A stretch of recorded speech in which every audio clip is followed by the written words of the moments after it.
एक बाबानी खामोशी बहुत से बेमानी अल्फाज से बेहतर होती है। अगर आप बहुत ज़्यादा गुस्से में हैं तो खामोश रहिए। अगर आपका मूड ख़राब है तो खामोश रहिए।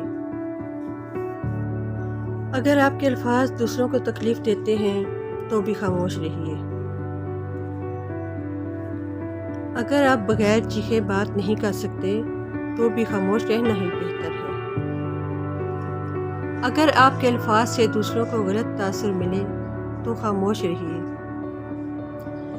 अगर आपकी बात दूसरे लोग समझ नहीं पाते या समझना ही नहीं चाहते तो फिर खामोश ही रहें। अगर आपके पास किसी बात की पूरी मालूमात नहीं है तो भी खामोश रहें।